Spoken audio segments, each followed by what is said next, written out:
Deliverance can be attained only through a sudden illumination.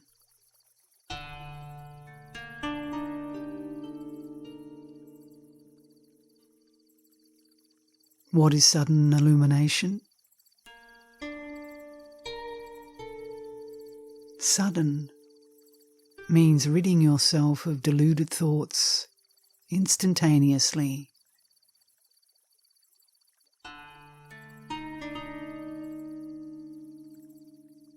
Illumination means the realization that illumination is not something to be attained.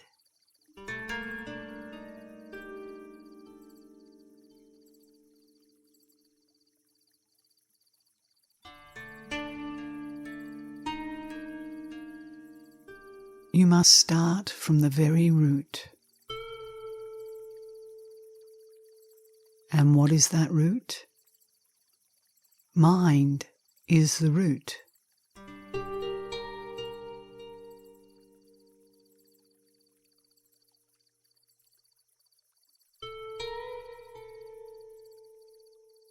As the Lankavatara Sutra says, when mental processes arise,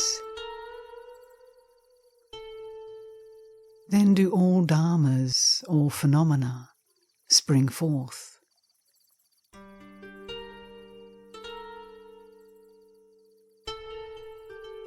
And when mental processes cease, then do all dharmas cease likewise.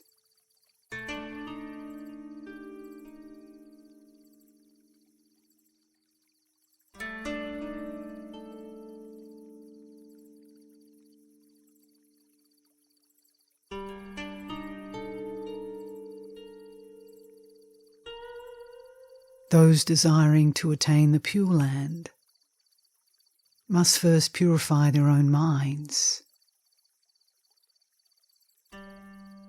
For the purification of mind is the purity of the Buddha land.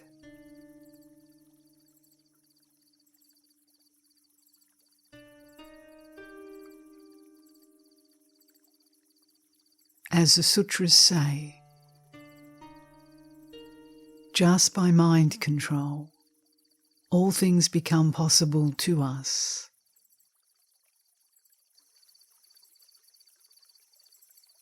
Sages seek from mind, not from the Buddha. Fools seek from the Buddha instead of seeking from mind.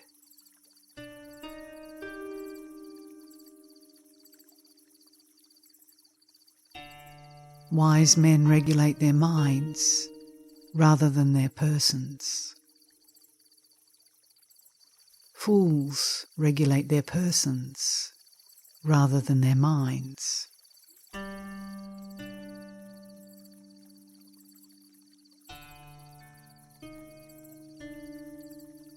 Evil springs forth from the mind, and by the mind is evil overcome.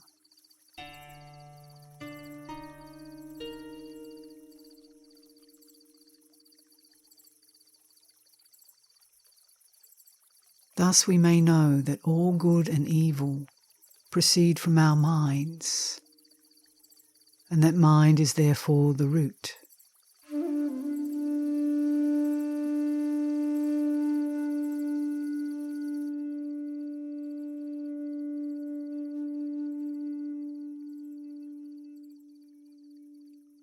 If you desire deliverance, you must first know all about the root.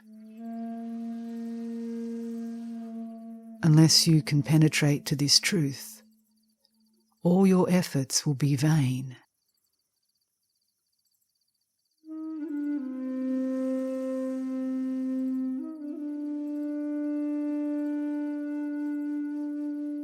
For while you are still seeking something from forms external to yourselves, you will never attain.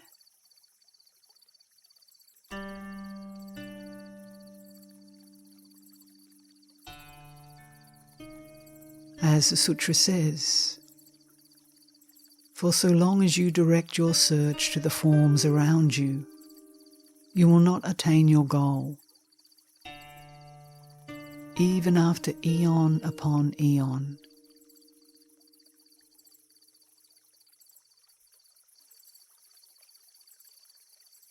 Whereas by contemplating your inner awareness, you can achieve Buddhahood in a single flash.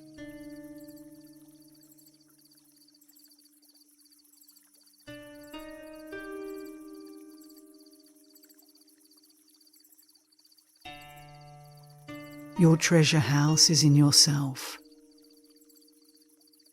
It contains all you need.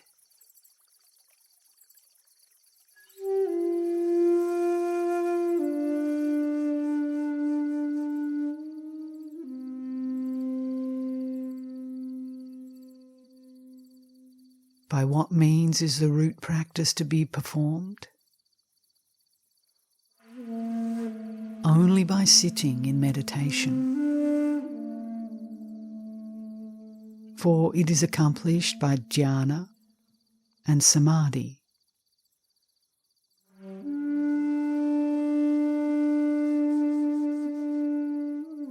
Dhyana and samadhi are essential to the search for the sacred knowledge of the Buddhas. For without these, the thoughts remain in tumult, and the roots of goodness suffer damage.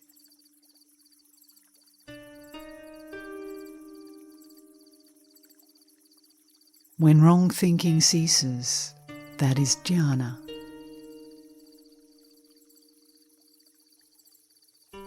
When you sit contemplating your original nature, that is samadhi.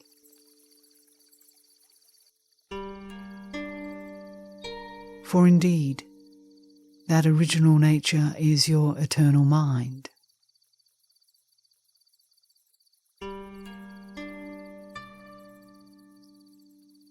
By samadhi, you withdraw your minds from their surroundings, thereby making them impervious to the 8 winds. That is to say, impervious to gain and loss, fame and disrepute, praise and blame, sorrow and joy.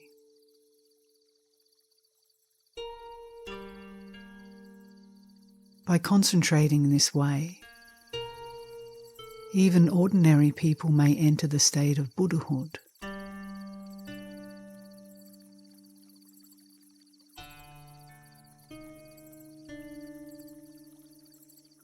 How can that be so?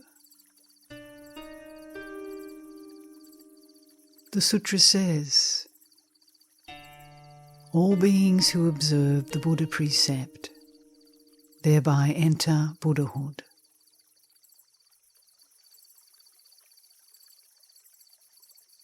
Other names for this are deliverance, gaining the further shore, transcending the 6 states of mortal being, overleaping the 3 worlds, or becoming a mighty bodhisattva, a sage, a conqueror.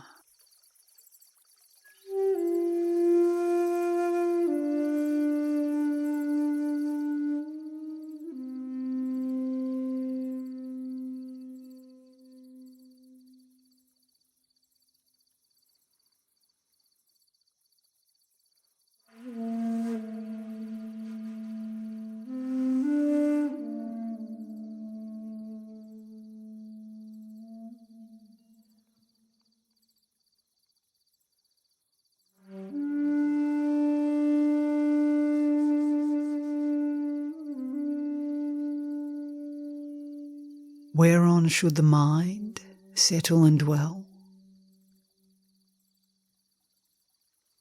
it should settle upon non-dwelling and there dwell.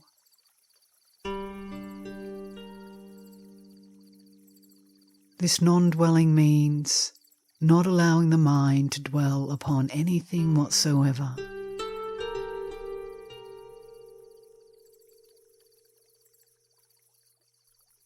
Dwelling upon nothing means that the mind is not fixed upon good or evil, being or non-being, inside or outside, or somewhere between the two, void or non-void, concentration or distraction.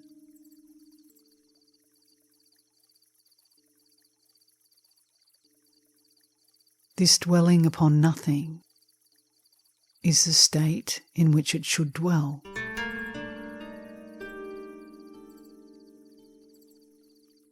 Those who attain to it are said to have non-dwelling minds. In other words, they have Buddha minds.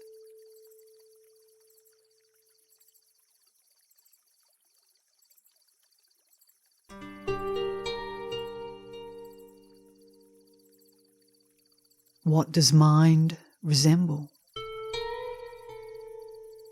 Mind has no colour, such as green or yellow, red or white.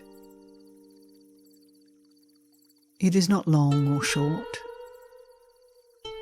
It does not vanish or appear. It is free from purity and impurity alike, and its duration is eternal. It is utter stillness. Such then is the form and shape of our original mind, which is also our original body, the Buddha Kaya.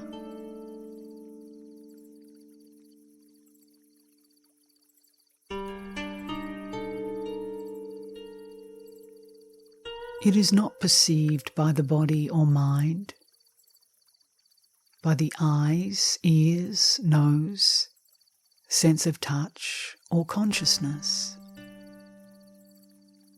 It is perception by means of your own nature. How so? Because your own nature, being essentially pure and utterly still, its immaterial and motionless substance, is capable of this perception.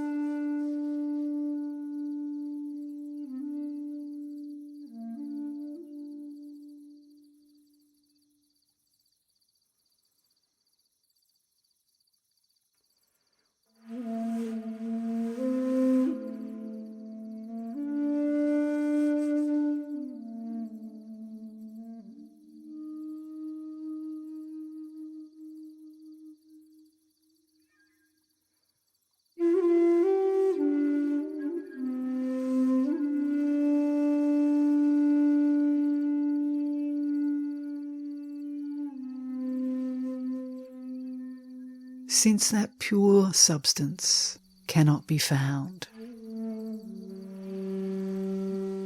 where does such perception come from?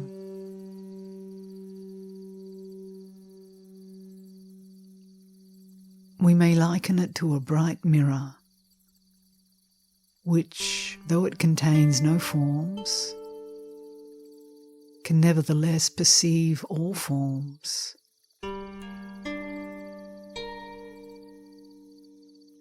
Why?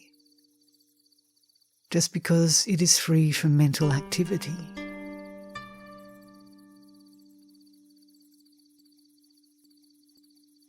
If you students of the way had minds unstained, they would not give rise to falsehood,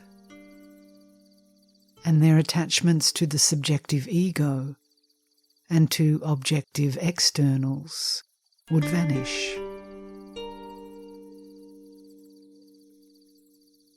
Then purity would arise of itself, and you would thereby be capable of such perception.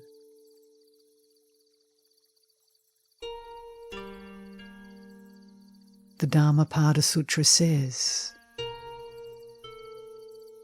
to establish ourselves amid perfect voidness in a single flash is excellent wisdom indeed.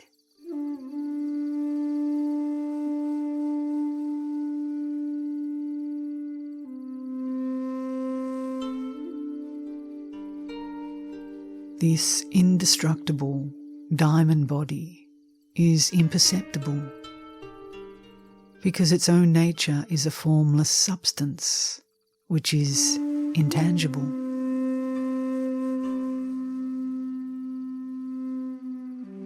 Hence it is called imperceptible, and since it is intangible, this substance is observed to be profoundly still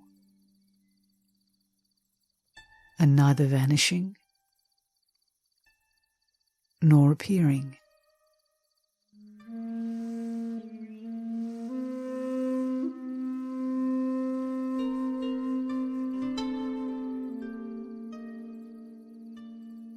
Though not apart from our world, it cannot be influenced by the worldly stream.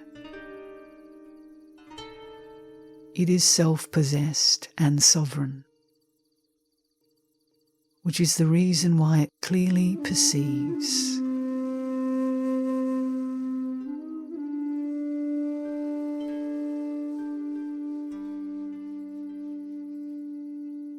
It is free from discerning, in that its own nature is formless and basically undifferentiated.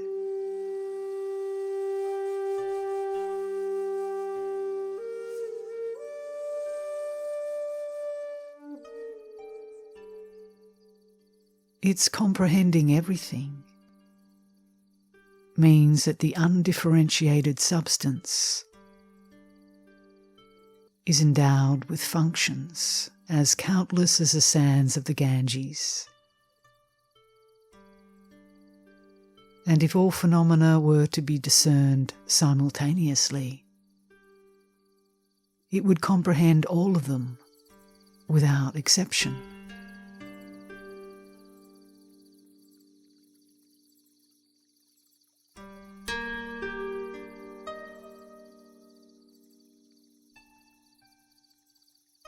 In the Prajnagata it is written, Prajna, transcendental wisdom, unknowing, knoweth all.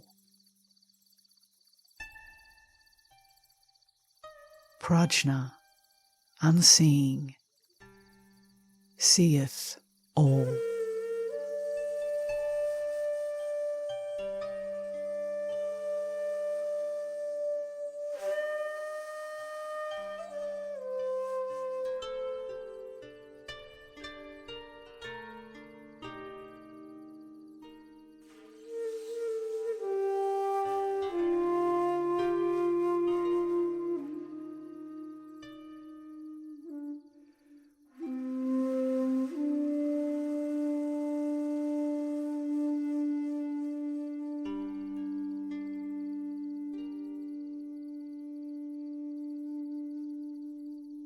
When we attain to purity of mind, that is something which can be said to exist.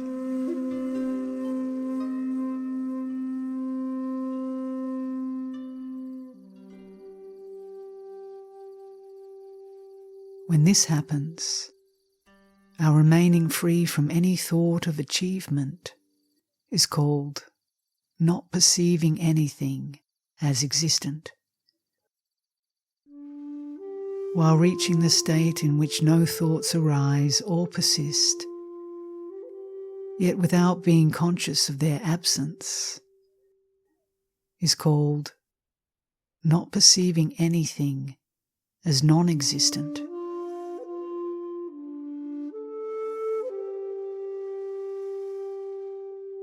So it is written,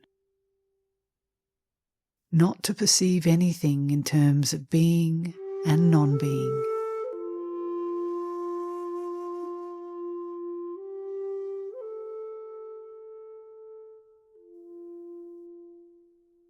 The sutra says, perceptions employed as a base for building up positive concepts are the origin of all ignorance.